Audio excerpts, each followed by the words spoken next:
But let's respect the time of our guest because she's super busy. And tell everybody who you are, what you do, sir. And then we're just going to bring up our guest and get into some conversation. Sure. And I apologize. One of my dogs is losing his mind at the moment. That's why I love podcasts, man. Yeah. I'll just mute it. We're fine. Go for it. Hey, folks. My name is Matthew Durham. I'm a research project manager at the University of Tennessee at Chattanooga, where I'm overseeing a study looking at how people's perspectives, their worldviews, their faith change over time with our sister university in Bielefeld, Germany. I received my master's degree in psychology there at UTC as well, and my undergraduate in philosophy. Before all of that, I did cancer research, working on about exactly 250 different research trials, all different types of cancer. And I am also a budding suburban homesteader. Yeah, I'll translate that. He's a really smart guy that when the apocalypse happens, I'm going to go to his house and get some of his food.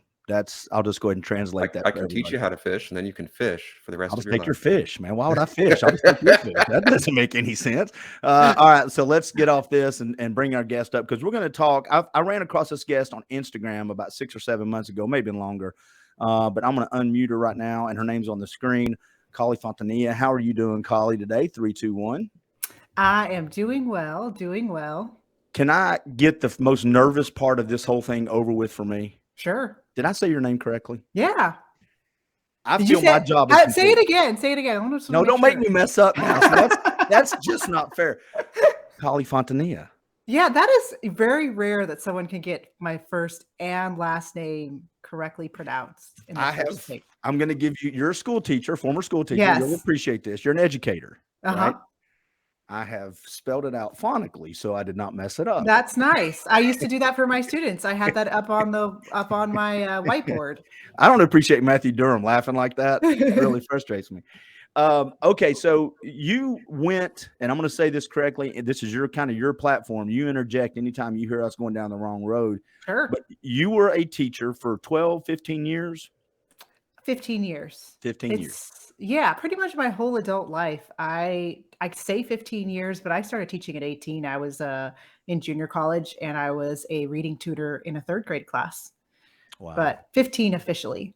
15 official years. And now you are, I think you've got some stuff going on around education, but you're really, the way I ran across you is you've become, and I said this to you before we went live, kind of representing the common people's conversation out here. We say things and then we hear people that come from amongst us saying the same things. And we're like, finally, somebody has got the guts to stand up and say it.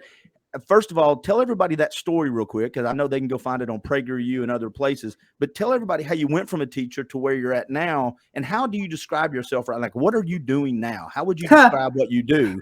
And then me and Matthew have a bunch of questions. Sure. Well, it started while I was teaching online. I had to teach online as a public school teacher in California. They shut down our schools for a year and 2 months.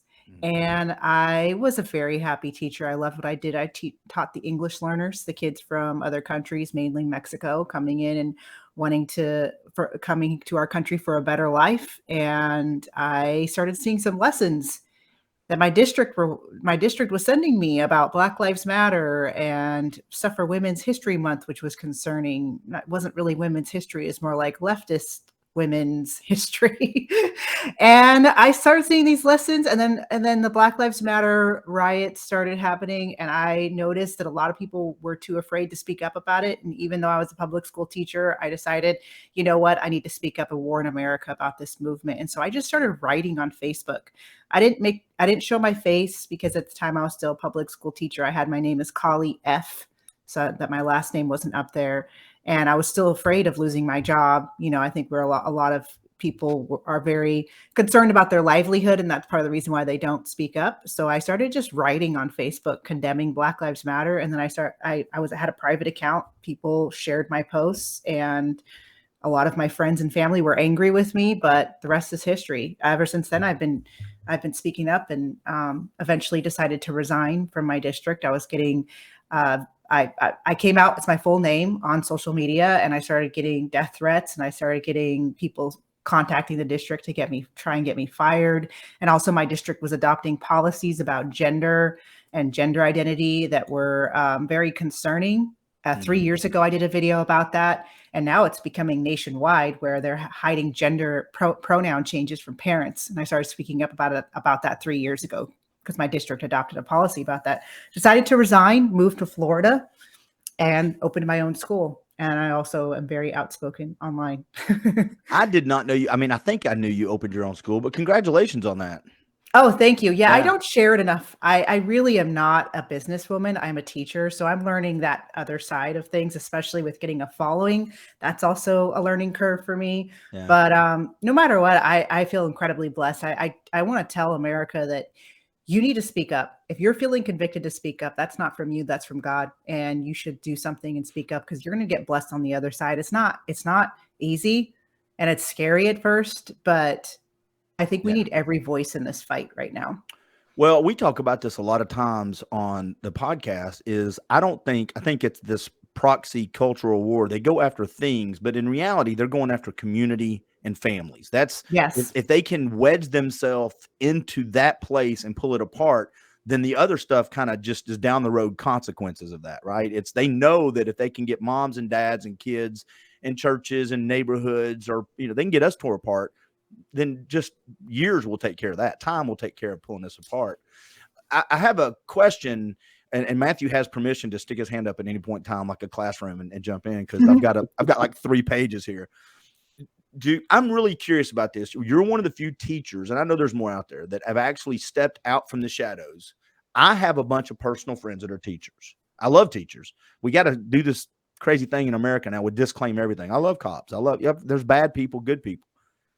How is it behind the scenes? Are there other teachers that you run into all the time that said what you say, like, I'm afraid I'm losing my job, but you keep doing what you do? It's that unsilent current underneath the calm waters. Do you find that a lot? I get contacted from teachers daily, and mainly it's teachers that want to leave the profession. So these are teachers that feel like their hands are tied. They are no longer enjoying being a teacher. And that's not just with what's going on with the left and all of the politics that they're forcing, but that's just dealing with the kids. And I will say I'm a public school teacher for 15 years. The last 5 years, I saw a shift in our nation's children and a lot more emotional disturbances in our kids. And I saw a lot more trouble, a lot harder to deal with parents as well. And I think teachers, especially those on the right, are just tired of being in the classroom. And so I'm getting contacted by teachers a lot, just wanting to leave the profession, not stay. And they're asking me what I did to leave. Okay, I'll say something. You can tell me if it's true or not. Sure. I think that's a parent's fault. I think us as parents are expecting the schools, Matthew, we talk about this, right? Expecting government to do things the government's not designed to do. Schools are not designed to raise our kids. No, but yeah, you're right about that. Parents, they've become a little bit spoiled in the fact that they have a guaranteed spot to drop off their kids for 7 hours a day. That's right. And now there's a whole homeschool movement that's happening, and people are kind of getting unconditioned from it and being like, wow, why was I giving government schools the best time of my child's life? Because, after you pick up a child from school, they're tired, they're burnt out, they've had a bunch of drama or whatever it is that happened at school, their brains are done. And we're giving that best time to government schools. And a lot of parents have just think that's normal. And it really isn't. And the environment is not normal. Putting kids together all in one room of all the same age and having one authority figure is a very unnatural environment. So when parents are concerned about their homeschool child not being socialized by pulling them out of these government schools, you don't need to be concerned about that. In fact, your child is getting a kind of a false view of what the real world is like going to school like that. So yeah, I do think that parents have been a little bit programmed into thinking that that's the normal thing to do, is just to send your kid to government schools. And a lot of it has to do with the fact that we went to government schools growing up and we didn't really have a lot of trouble with that. We turned out okay. But again, this last 5 years was completely different than what it was 10 years ago. I have a quick aside, maybe, or a related to question on that. I agree that parents certainly share a huge percentage of the raising the child responsibility piece. But I do wonder if you've seen anything in the schools that that is making things worse for kids, in the sense of making them more resentful, more angry, more inclined to see the negative in each other and in life, sort of ramping up that natural tendency that a lot of children have to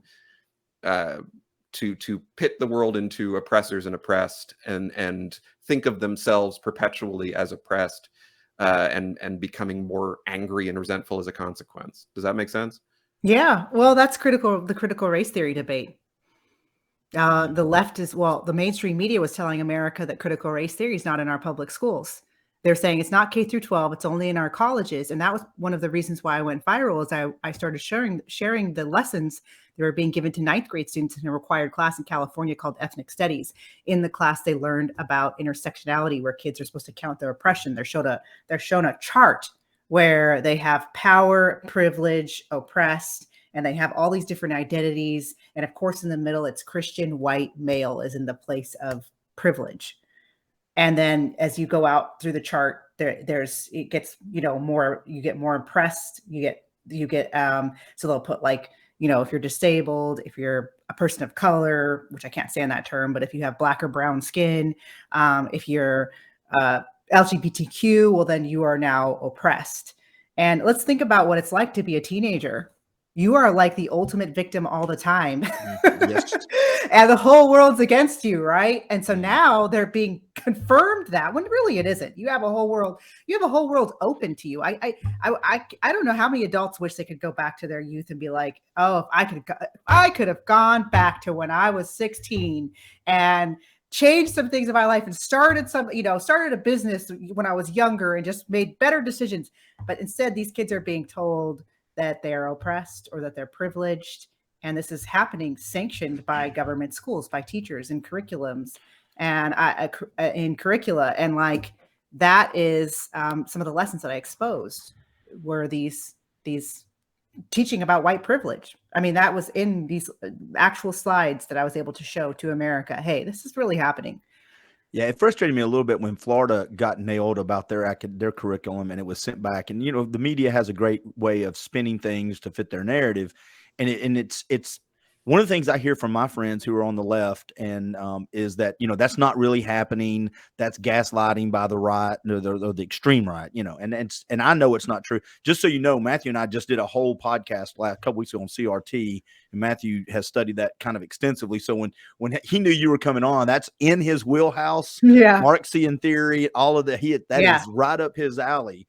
And I'm surprised that more people aren't upset when they find out it's being done in a subtle way. I just wrote down some stuff. I just went and kind of watched a couple of your videos.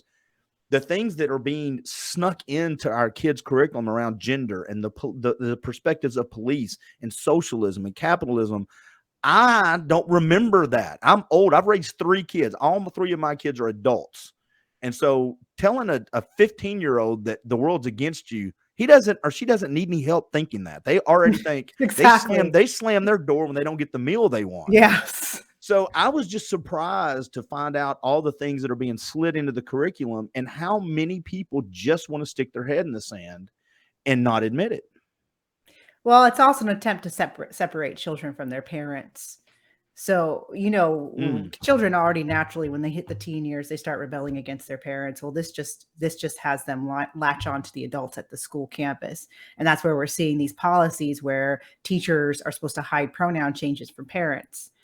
And that's not just a rumor. That is official position of the NEA, which has 3 million members, teachers. They were given a kit on how to deal with LGBTQ students and trans students and students that are changing their gender identity. And in that kit, it was advised the teachers ask the students permission before sharing the pronoun change with parents. And if the student says no, then you're supposed to follow the advice, what the student demands, and hide that pronoun change from the parent. So again, this is just an attempt to separate children from the loving, caring concern of a parent and put them into the caring concern of our government, which we already know is not that caring. Well, and it also brings to light these separate things that they act like they don't say. When our president or other leaders says things like they're our kids, and they're not their kids. Mhm. And I can tell you right now, just flashback, because I'm older than both of you by quite a bit. I'm closer to 56 than 55. And I'll tell you right now, in the 70s or 80s, if this had started happening, there would have been more angry moms down at that school than you could have shaken a stick at. I don't understand why there's not more outrage. I understand dads, I get our role in this, but my mom, who is about the best Christian woman I've ever met in my life and will pray for you if she doesn't know you, she would have been tearing somebody up at the schoolhouse if she thought you were trying to pull me away from the family. That is crazy. Well, we've all been desensitized. It started in the 90s. They started doing these rainbow clubs. So they were after school clubs. I remember all of the urban schools had them because I started substitute teaching in the early 2000s. And all of the urban schools, the schools in the inner cities, they all had these rainbow clubs where kids were meeting after school with a teacher advisor about their sexual identity and gender and sexual orientation and gender identity. I always get those confused. They're like put them all together, but they're actually completely separate. I don't know why they just lump them all together, but yeah. So these teachers, what are they meeting about? This is the early 2000s. And then it's to the point where at least the last 15 years, mid 2000s until now, every school has that. Every school, high school in America usually has an LGBTQ club now, where the kids are meeting after school to discuss their sexuality with advisors, and they're doing activities and all that kind of stuff. And we just let that happen. We were okay with it. And I don't remember any protests from parents about that. And if you think about it, that's actually really weird that we're allowing stranger adults to have conversations about sexual identity and gender orientation. See, there we go. Sexual orientation and gender identity with kids. You wouldn't do that if you sent your teenager to a neighbor's house. Let's say they're going to go over to neighbor's house and hang out, and that teenager comes back and is like, yeah, they were talking to me about being, non-binary and how to use a strap on. I mean, that's literally what's happening in these. Would you be okay with that? I think any parent in America that's halfway cares about their child would be upset and call the cops. But now that's supposedly okay because some leftist went to school for 4 years in whatever degree and got 1 year as a teaching credential, which that's what it takes to get a teaching credential, spent an extra year. And now they're just allowed to talk to your child about those topics. Yeah. I do a podcast with a friend of mine he's more liberal than I am. We do 2 a week, and he says stuff to me like this. And I, of course, we have some good civil conversation about it. Well, we had sex education in school, Clint. We also had driver's ed and all these other things, but they were factual things. And a lot of times classes were broken up into, they'd split them up into male and female when I was growing up, and they can't do that now. No. And because, I might identify something different. You don't know, assume that. I guess my point was, it's almost like they gaslight themselves. My friend, he's like, well, we all want sex education. Well, of course I want kids at certain appropriate ages, if we go down that road, to have the biology of sex. But that's not what they're doing. They're hiding. That's a bumper sticker they hide behind to shield themselves from accountability. I see it. Yeah, I just did a whole video about the book Gender Queer. Have you guys heard of that book? Yeah, that's a Matthew. That's up here. I'll shut up, Matthew. So what are your thoughts on that? Well, I've read a decent amount of queer theory. Okay. So I'm and CRT and all of the critical theories I've been paying attention to for since probably about 2016 is when I first started noticing it. The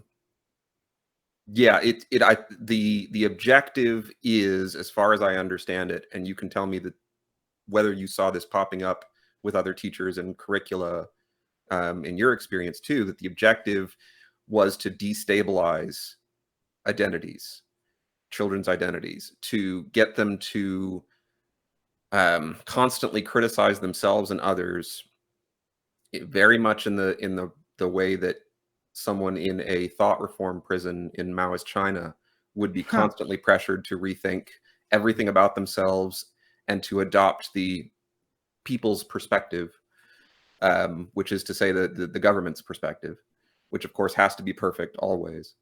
So whatever happens to be the dominant ideological commitments of the moment is what you have to adopt. So right now I'm going a little far afield, but obviously right now it's supporting the infinite genders. It's supporting simultaneously the non-infinite race classifications, that there's only a few and that they can't be changed, right? So you can't be a Rachel Dolezal. That doesn't make sense. But you can change from a man to a woman. That makes sense within the Y'all are both smarter than me, because neither one of those makes sense to me. I don't think any of this makes sense at all, and I think that's the purpose, Matthew. It's to confuse kids. And you've spent more time in the classroom, maybe other than Matthew. Kids are their hormones and stuff are so confused anyway. They need change help so quickly too. I taught middle school for the majority of my career, high school and middle school.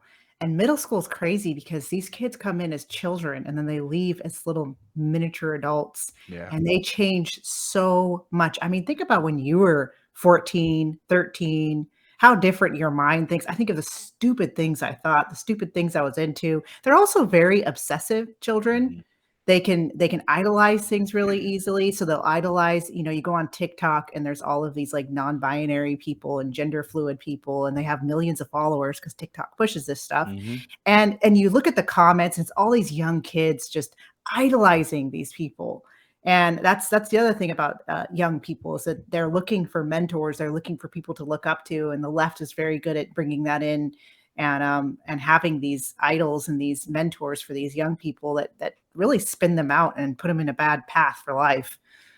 Well, they're cool, right? Mm-hmm. Exactly. They wrap themselves, and I go all the way back to when Bill Clinton played the saxophone on late night TV. If you can be a cool politician, all of a sudden you get those young people listening to you, and that they've tried to Charles Barkley said it, 20, 30 years ago, we are not role models as far as athletes go. And somehow parents lost the grip on that a little bit. And plus, and being honest, and just human nature, kids, I've raised, like I said, 3 teenagers.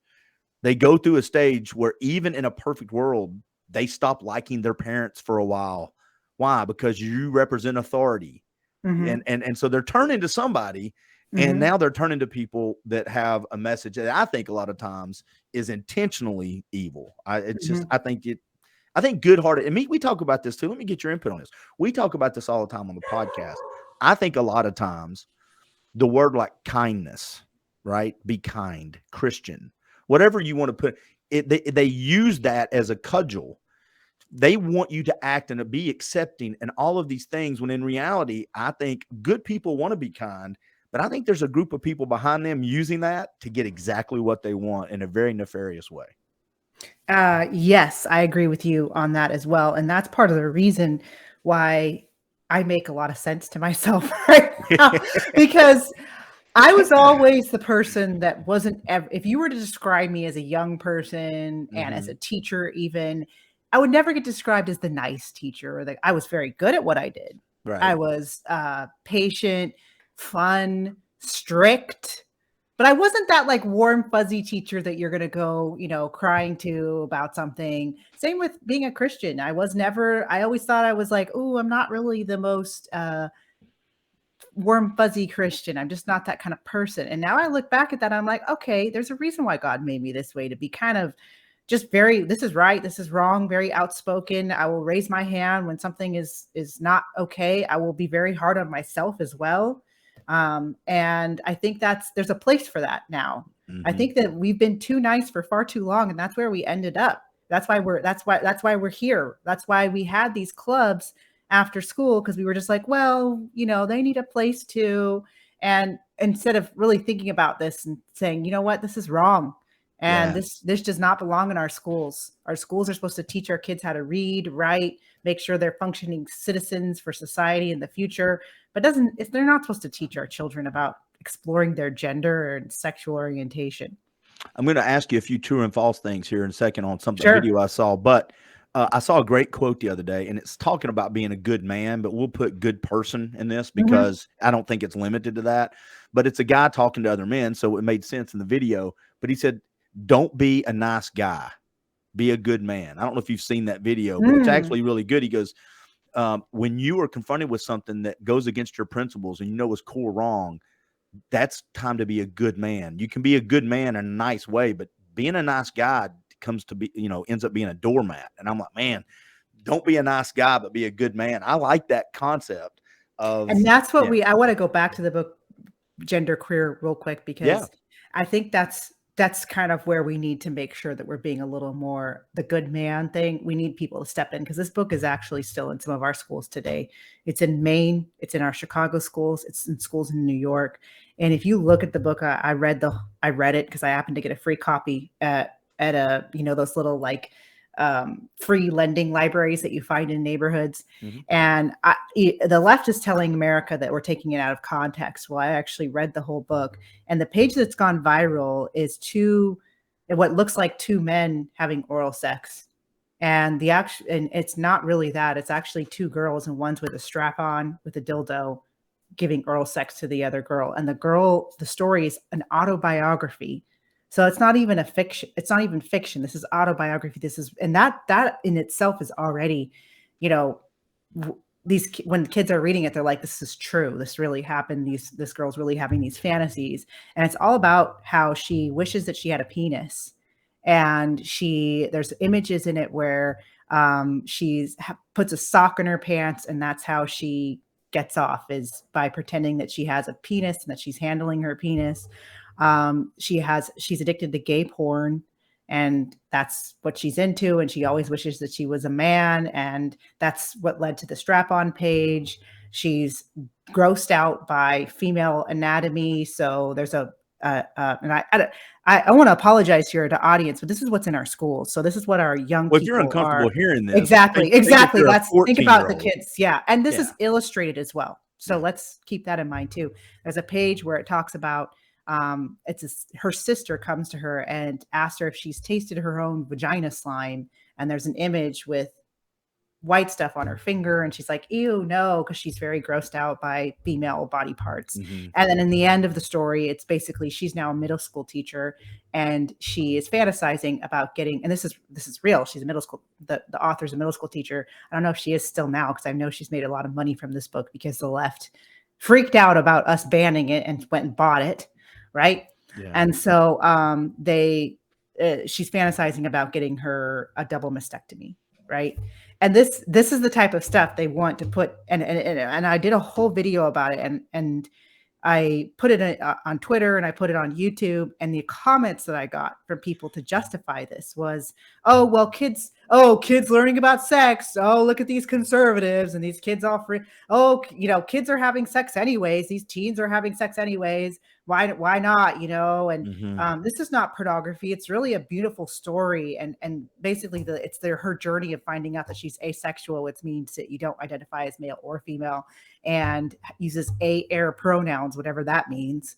But this is the type of stuff that we need to not be nice people about. This is currently in our libraries, on high school campuses. It shouldn't even be there in the first place. We shouldn't even have to ban this. We don't expose our children to this type of content for a reason. Yes, maybe some kids get access to stuff when they're young. That's actually not a good thing. Right. When children lose their innocence, I mean, that is this, and this is losing their innocence further. I remember when I was growing up, there were certain things I didn't know about, and then I started learning about more stuff, and more stuff, and more stuff, and I was like, like I kind of want to go backwards to just not knowing all of this, right? Right. And we want our children to be innocent. We want our children to be kids for as long as they can, even when they're 14 and 13. They don't need to learn about strap-ons and dildos and all of that, and that's what the left is okay with. Well, and that's what I guess a couple things. And Matthew, if you want to add something after this, that's fine. The innocence of children is the biggest thing for me. That to me is something that I think is intentional. I don't get it. The comments that I get this too is, well, they're having sex. Well, you remember when you were young, you were curious too. And I'm like, yeah, but I never went to my school library to go figure that out. And I was 15 or 16. And just because you did it doesn't make it right. And if that's the case, why do we have rules around drinking? I mean, kids drink anyway, right? I mean, if that's going to be the thing, oh, well, kids are going to be kids. That doesn't mean parents and leaders aren't supposed to put boundaries up. As a matter of fact, that's what pulls kids back into living a good life, is the fact that there was something there when their brain was screaming to go this way. There was people like you and Matthew, who's a father, and me going, hey, no, that's not what we're supposed to do. And let's think about that argument too, because when we were kids, 13, 14, were we curious about non-binary and air pronouns? Or was it something we didn't even think of that didn't even exist I in didn't our know that mind? existed. Gender fluid, It didn't exist. gender Thank you, non-conforming, gender non-conforming, furries, kids that are identifying as wolf self, demon self, all of this stuff that's Tree the last self. 5 years. Yes, two-spirit. None of that was around. I don't know. I got Wasn't even- spanked as a kid. I saw Two Spirits sometimes when my dad got a hold of me, but That's think- funny. that was a different spirit. Yeah. But anyways, that argument doesn't stand because this stuff is new. Mhm. They're coming up with a new gender every single day, and they're basically feeding into people's mental illness. That's it. And it's we always are going to have mentally ill people. That's just kind of part of society, but they're now feeding mental illness and making it grow. Well, and Matthew, to you, but to me, I'll say this: kindness is saying hard truths. I mean, you've got a family, Collie. You sometimes say the hard things to people you love the most, and sometimes I don't think it's loving your kid just to say, "Well, if you feel that way, it's okay." That's not kindness. Mm-mm. That's actually, I think, a form of neglect and abuse on every topic. Matthew, you wanted to say something, sir? Sorry about that. Yeah. Number one, compassion is not always the right response to a child. Sometimes you do have to lay down what the requirements are, and you have to stick to them. Yeah. And you can't just sit there and be, lovey, fluffy, warm, kind. Any parent who has not driven their child into psychopathology knows that deeply and intuitively, that you create a terrible, terrible child if you are only compassionate. Two, All of the greatest. Oh, go ahead. Oh, I was going to say all of the greatest athletes, usually especially like the Tiger Woods or the Venus and Serena Williams and the Steph Currys, especially African American kids. What's behind their careers is a father that pushed them. Shaquille O'Neal's dad called his brother, who was his Yes. bodyguard, during games and said, "Put him on the phone." Yes, exactly. Steph Curry's dad made him play with the biggest, meanest basketball players, and he was this scrawny little kid, and was just like, "No, you're gonna fight against the biggest one." And he even told some of those kids to rough him up a little bit. Yeah. Yeah. Anyways, Matthew, number two. yeah, keep going. yeah, iron sharpens iron. Yeah. Right? Yes. And if you think you're going to raise a competent child who can take care of themselves, and when you're older and infirm and decrepit, they need to be challenged. They need to develop those skill sets. So the argument that a lot of the time is used by the left is this faux compassion. They don't actually care about your kids. What they care about is, I'll get technical, bringing critical consciousness into your children, turning your children into little Marxists who think perpetually in terms of oppressor and oppressed, and themselves as oppressed, of course. Or they have to be an ally of something else if they're seen as part of the oppressor class. Or they can become one of the infinite genders and whatnots in order to become one of the oppressed as well. So that's another unfortunate motivation for a lot of kids is, oh, I'm white, but I can become one of the good people by There's adopting cultural this clout, identity. right? It's cultural clout. Right. Yeah.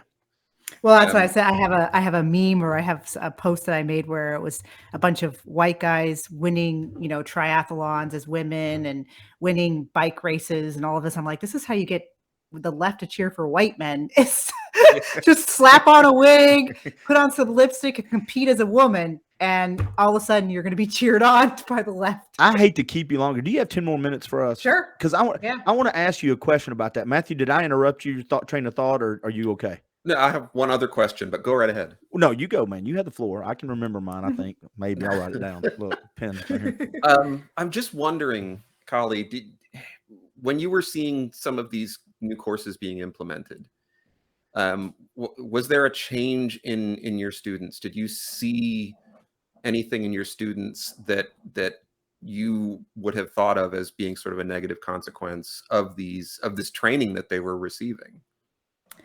You know what's funny is I actually saw the opposite. I saw kids rebelling against it.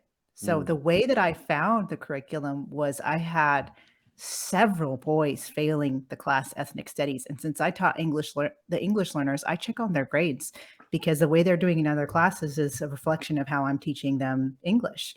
And I noticed a pattern where most of my students, especially the boys, were failing this class called ethnic studies, which is going to be required to graduate in California. And my district went ahead of the legislation and decided to just force all the ninth graders to take ethnic studies. And so I noticed the pattern. I asked my students, I'm like, why are you guys all failing ethnic studies? I see I was probably a class of 30 kids, and of them, like 12 of them were failing, boys mainly. And I'm like, why are you guys all failing? And I had several boys say, Miss Fontanilla, this class is stupid. Wow. And they were over it. So these are very traditional Mexican kids. English, I was kind of sheltered from a lot. I never had a student that was non-binary. I rarely had gay or lesbian students. If they did, they weren't super flamboyant about it or whatever, because I had students that were coming from traditional families, very, again, these kids are only been in this country for 3 years, 4 years max for my students. And they were over it. They were over this class. They didn't understand why they were required to take it. They didn't get what it was. And I went and looked at the class. And of course, it was from start to finish, tons of critical race theory. They were taught about hegemony, the oppressor class. They were taught the definition of critical race theory and how to analyze school policy through critical race theory. They had a Black Lives Matter lesson. They were taught about the indigenous and colonization and all of, definitely painting a story and a lens for these kids. And they were over it. And that's actually a lot. I'm seeing that a lot in Gen Z. I'm seeing a lot of rebellion. Good. So the kids that I'm meeting that are over this stuff are really strong. They're not going to flip flop. They've seen how bad it is. They've seen how it's being forced on them, and they're rebelling against it. Do you see though it being, do you see, as you see the pushback against that agenda rising, do you also see a sense of rebirth of patriotism? Because my problem is I'm okay with us saying, let's stop doing that. But I say this, and Matthew's tired of it. Progressive is great if you're progressing in the wrong way. Conserving is great as long as you're conserving the right things, right? Those two words in themselves mean nothing unless you talk about what you're bringing with you and where you're going. And some of the stuff from the past, just because it's old, doesn't make it bad. And I like the patriotism. I wouldn't tell my friend Matthew Durham to have a bad self-image, or my church, or my son. Why would I want my country to have a bad self-image? Do you see them getting a little more patriotic at all?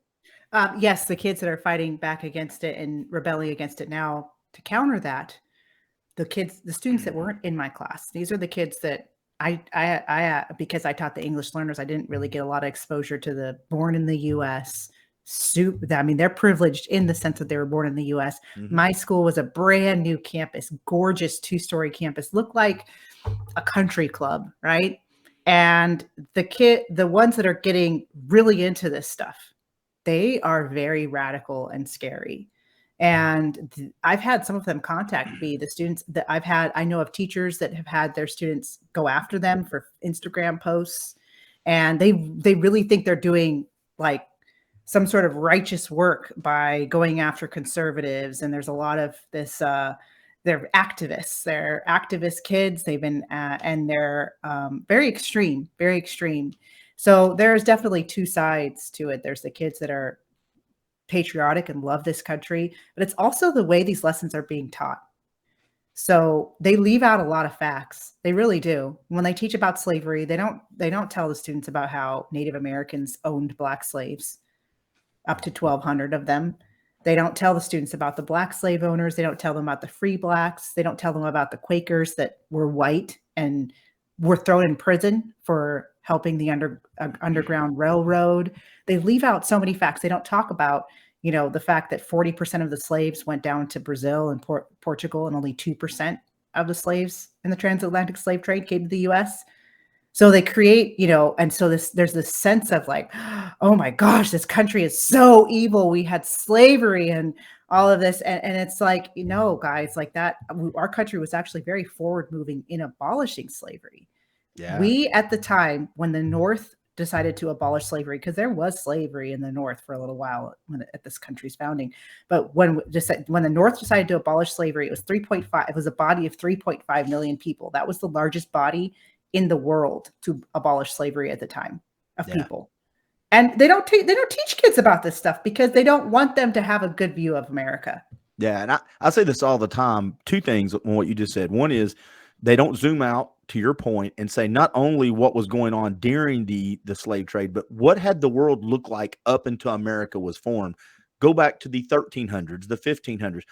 The world was based off a tribe collecting other tribes or dominating their neighbors a lot of times of the same color and using them, taking their women. What do we think we get movies like Game of Thrones or Conan the Barbarian? Even though they're fictional, they are based off certain certain things that would take place in the old days. And the second thing I always say, and I've got friends and we have these deep conversations, history in school can't teach everything either. Mm-hmm. I mean, they'll point to one fact. Well, we don't learn that. I'm like, well, that's why you have libraries and parents and communities and stories handed down from generation to generation. The school cannot teach all things to all kids. That's an impossibility. So if I wanted to pick out something and say, well, the school didn't teach it, and because that the school's a failure, I could do that on every topic, every day with every kid. Yes. There's not enough time in the day to teach a kid about everything. Yes. I want to back up just, if you don't mind, and then I promise I'm going to let you go here in a second. But I just don't. It's just very rare we get these deep conversations. We had just real quick. We had a podcast yesterday where we talked about the difficulty of finding people that disagree with us that want to come on and talk long form and civilly. I've tried many times. We've had a few that give it an attempt, but it's hard to find people to do what we're doing that would disagree with us in a kind of nice manner. Yeah. So, and we're going to talk about that in a minute about some stuff you've been on recently. I want to ask you this real quick question. What is your take as a woman on women and trans sports? Because apparently, because I have certain genitalia, I'm not allowed to talk about women.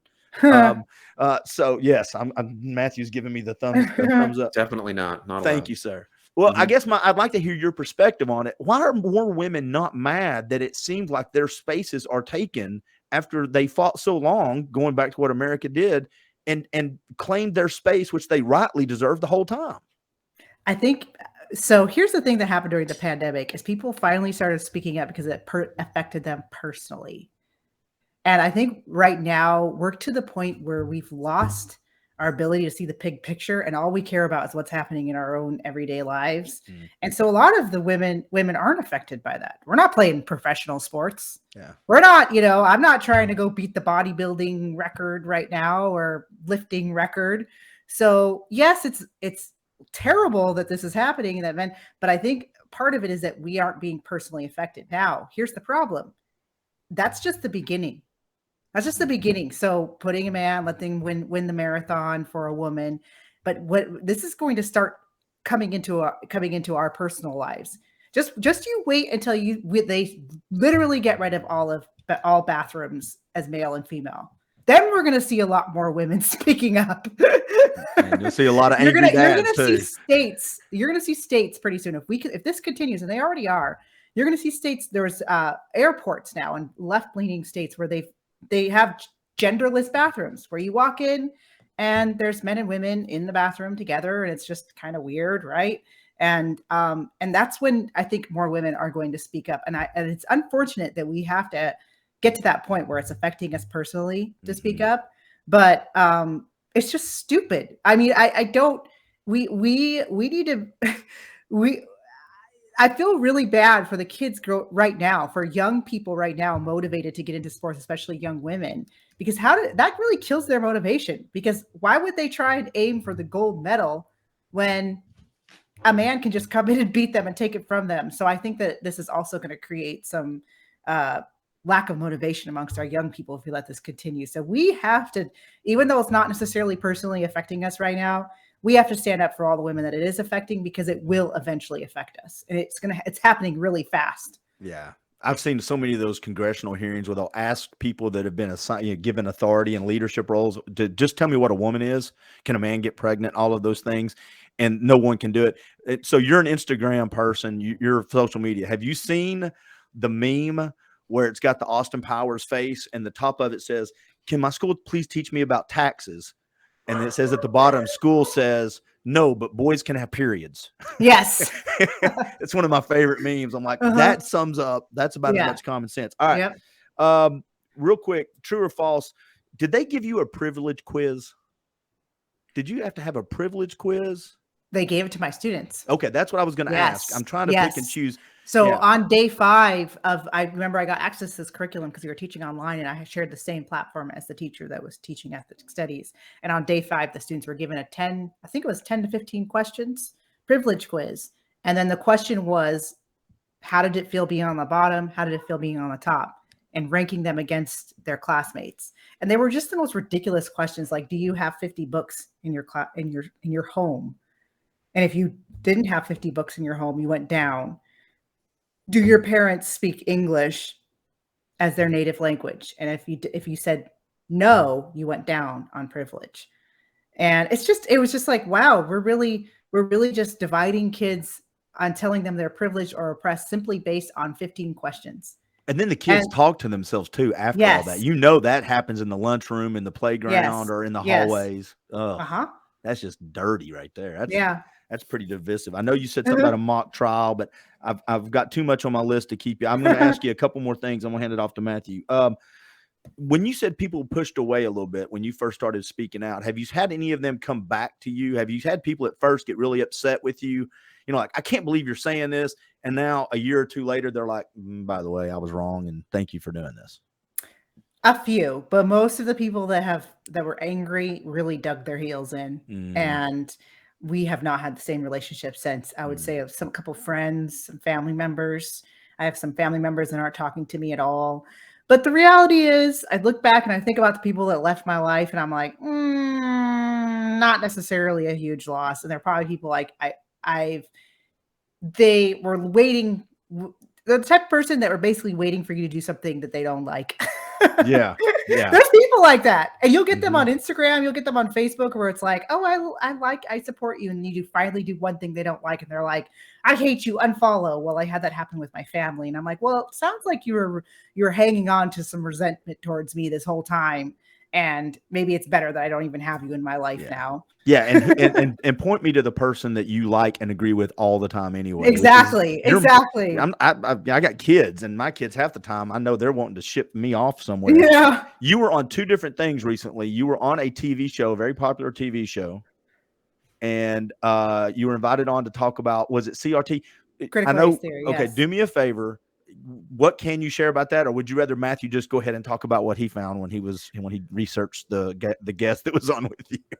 Well, I was on the Dr. Phil show. I'll say that. I can say I was on the Dr. Phil show. It was debating critical race theory. I thought it was going to be a panel, but it was just the professor against me on stage with Dr. Phil and an audience that was planted.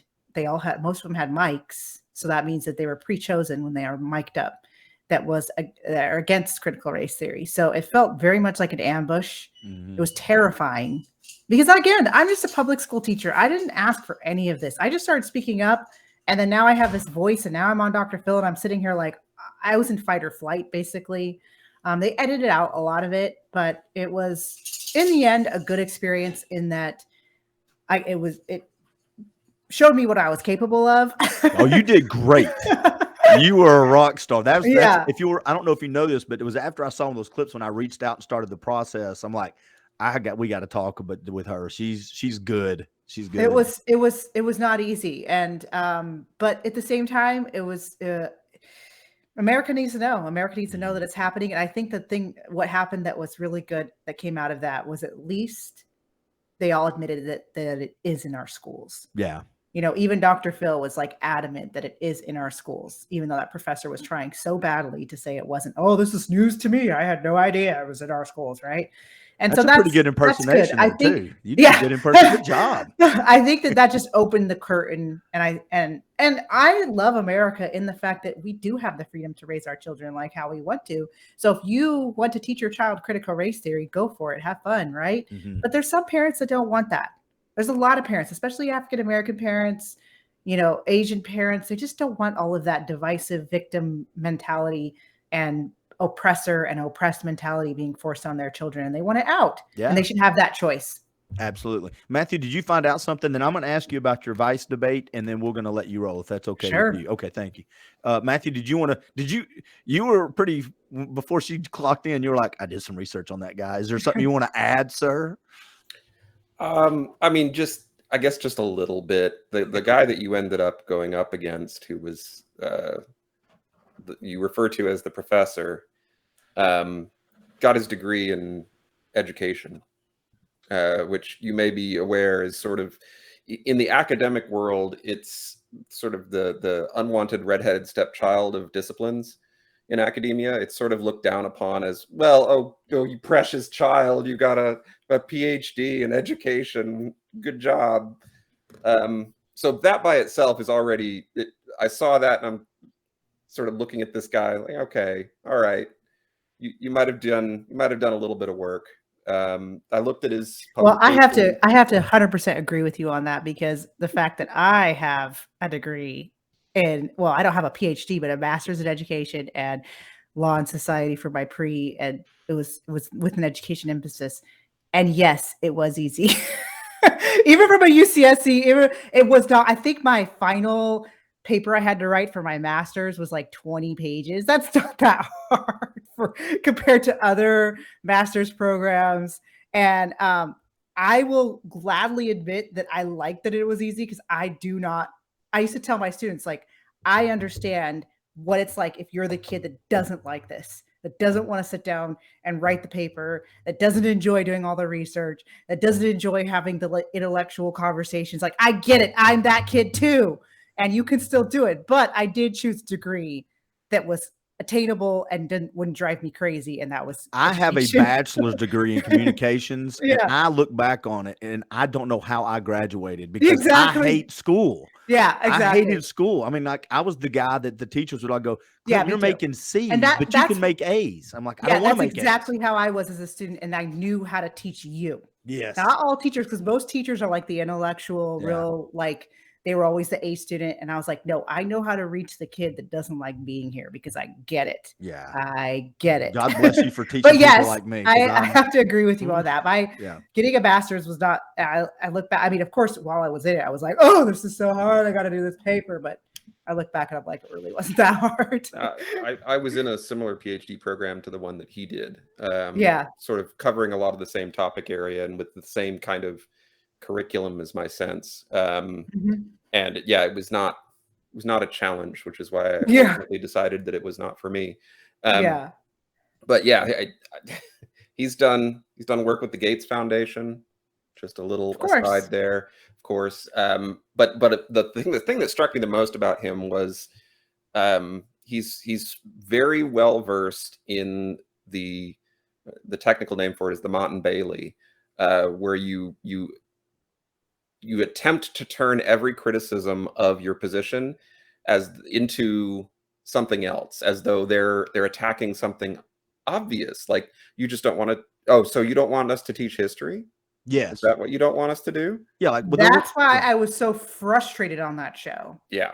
Because they kept trying to act like it was Black history that I was against. Right. And the producers told me, you need to interrupt, because otherwise they're going to steamroll you, which is true. And I'm glad that I was given that advice, because that's what they kept doing. They kept acting like I was against the teaching of slavery. And there may be a few fringe right-wing extremists, like true right-wing extremists, even though we're all called right-wing extremists now. If you're just believe that there's two genders, you're a right-wing extremist or whatever. But there are a few fringe maybe out there that are like against the teaching of slavery or something like that. But that's not my position. And they kept trying to go back to this, and he kept trying to say, oh, they don't want to teach the hard parts of our history. And didn't the host actually ask the audience if any of them had not been taught history in school? Yeah. And everyone but one obvious, like, critical race in Chicago, she said in Chicago. I'm like, well, that's not our fault. Chicago's been run by the left for years. Like, well, we say this all the time. If you start labeling everything racist or some sort of phobia, then it's hard to find the real racist and the real evil amongst us, right? They hide. If everybody's something, then nobody's anything. Yes. And it's very difficult. Matthew, I'm going to hijack it a little bit and let her tell us about her visit on the Vice debate. Was it a Vice debate, a Vice podcast that you were just on? Tell me about that experience, because you said it was a pretty positive one for you. Well, if you look at the debate, I am super heavily edited. There's a teacher there who had a full makeup on, and we were actually the ones going back and forth the most. And they edited me out a lot, and they let the teacher with the makeup on have his full statements. But in the end, it was a good conversation. We got along really well. It was a group of leftists and a group of people on the right and a few in the middle that were debating education. Mm-hmm. And if you look at the comments, they're like, this is the most civil debate I've seen Vice do. And a lot of it had to do with the fact that the two dominant people, which was me and this teacher with lipstick, he was an interesting character because he actually doesn't share his pronouns with his students. So they found people on the left that weren't that extreme. And we kind of controlled it, and it kept the rest of the audience kind of like, if there's the guy in lipstick saying he's not sharing his pronouns, it kind of kept the other leftists, calm down, because like, oh, wow, okay, well, I guess I can't be the extreme one in here if the guy in lipstick is saying that he's not sharing what his a crazy world we live in, though. Yeah. Would you have ever thought 20 years ago you would have said this? I'm talking to a guy in lipstick about not sharing his pronouns to his classroom, and that's the one that's not the extremist. Yes, exactly. I'm listening to this going, man, 1988 called, and it was a really good year, by God. I don't know how we changed it. I wonder real quick, the editing, was there something that you wish they had left in that you didn't get, that didn't get out at that time when you look back at it? Yeah, the main thing I wish they put in is the first of all, they edited me between statements. They took out, because I talked about sex ed, and I said sex ed should be banned nationwide right now. But what I said was, the way it is being taught right now, we need to go back to the books and redo it. Like, we can't, what's happening right now, pleasure-based sex ed, bringing in Planned Parenthood, which is what my district does. We contracted out, my former district would contract Planned Parenthood to come in and teach sex ed. That needs to be revisited, right? Or giving it to fifth graders. I think that's too young. Yes, there's a chance that there are a few fifth graders that are sexually active. Those kids need help. Yeah. They don't need to be told how to have sex. They need help. A child that young shouldn't be having sex. They need help. That, right? I agree 100%. So anyways, I said in it, they say, oh, she said ban sex ed, because they took out all of that previous part. So a lot of people in the comments were like, wow, look, conservatives just want to ban sex ed. But the main thing that they edited out that I was upset about was, there was a teacher there, a trans teacher, and she talked about, well, she's a she that wants to be a he. She talked about how she claims her white privilege to her students. And she tells that at the beginning of the school year. And then I had a really good conversation with her about how basically you're taking away from individual stories. How, there's some kids that have had total abuse in their lives, and they're white. And you're telling that child that she has privilege, even though she's experienced every type of abuse that possible. I mean, there was a viral video of a young white girl, foster child, who was found in a trailer covered in fleas and sexually molested. And now she's being told she has white privilege. And I shared about this in the panel, and the teacher looked at me and was like, I never thought of it that way. And really, she had kind of like a change of heart moment, and they edited that out. Wow.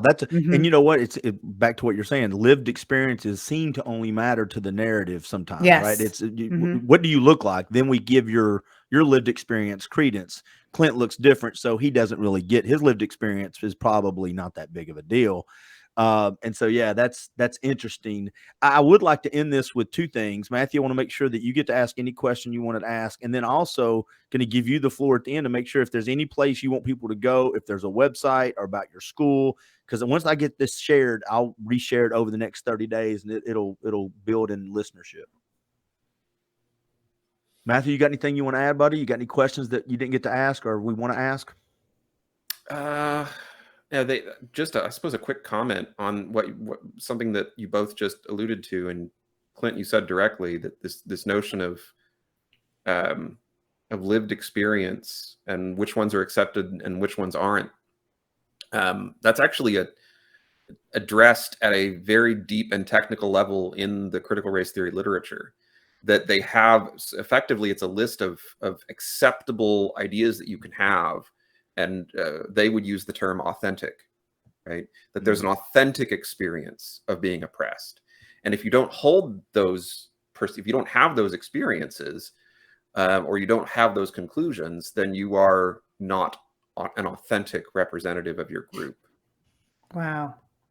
Well, it's kind of like model minority too. They came out Yeah. with that, where, you know, because Asians and Indian Americans, people from India, actually have higher incomes than white Americans right now by far. Yeah. Nigerian Americans, but they're, yeah, exactly. Somali But Americans. their excuses, they're model minorities, and they're actually conforming to white supremacy, and that's why they're able to. This is how you get Larry Elder as the black face of white supremacy. Yeah, too. exactly. I mean, you know, exactly. at some point in time, hopefully we start seeing through the BS that they're throwing us. But I think, to your point, and I want to say this and give you the floor, I appreciate what you're doing. I know it's not been comfortable for you. It's probably not been comfortable for your family. Godspeed. You've got bigger platforms to go do, and I will be behind you, liking it one post at a time, resharing it when I can. But thank you for coming on, and thank you for doing again what you do. Tell folks where you want them to go once they hear this. How can they find out more, help, contribute, or support? Sure. Going to thinkexodus.org. So thinkexodus.org. That is where they'll find information on my fully accredited K through 12 school. It is basically an alternative for parents that want to pull their kids from public school. And if you live in a school choice state like Florida and Arizona, it can be free for you. A fully accredited K through 12 online school for your child. These are for parents that want to homeschool, but they don't necessarily want to do all the work of homeschooling. But what I'm more passionate about that I can offer to parents is I have lessons at thinkexodus.org that counter the left for 5th through 12th grade students. And that's an enrichment program. So I have the fully accredited program, and then I have an enrichment program that is only $20 a month. And that has lessons on debunking Black Lives Matter. It has lessons on communism versus capitalism. It has lessons what happened in Venezuela. We have a great George Washington Carver lesson and Booker T. Washington, who have amazing philosophies for how to help Black America as opposed to Marxism, right? There's lessons on budgeting, very practical lessons. And this is all of the stuff that I wish that our schools could teach. Are the true history of slavery is another lesson that we have on there. We have 75 enrichment lessons that kids can access on demand. And there's assignments to go with them. And this is the mission of this is to create a generation of kids that are going to be able to fight against the kids that are being radicalized by the left right now. We need to remember that children grow up really fast. And yes, it's very important that we protect our children from these radical leftists, but we also teach them how to counter it. Because I've had parents contact me who said, I wish I never sent my child to this university because they got radicalized. Well, I'm trying to get that child strong with these lessons on the truth, because what I'm sharing is truth and what I'm teaching is truth before they get radicalized.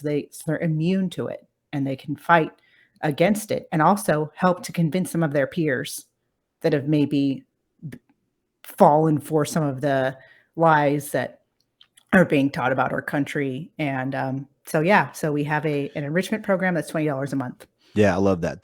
Filling that vacuum with the positive stuff. I know there's one lesson that will not be on your platform. That boys can have periods. That's not. Yeah, that will not be there. That's not one of those enrichment programs on your platform. Thank you so much for coming on and spending some time with us. And I hope you don't mind. I kept you over by 20 minutes or so. Oh, that's fine. I'm really sorry for that, but it's been an really important topic. We have to, you know, make sure we touch a lot of bases when we're talking about our nation's children. That's right. And Eric Buchanan is going to be so upset. I guarantee. I bet you I've got 12 texts from Eric who's watching right now going, hey, what about this? What about this? I'm not asking any of them. Thank you so much. And I wish you the very best to you and your family. Thank you. Sounds good. All right. God bless you guys. Bye, everybody. Thanks.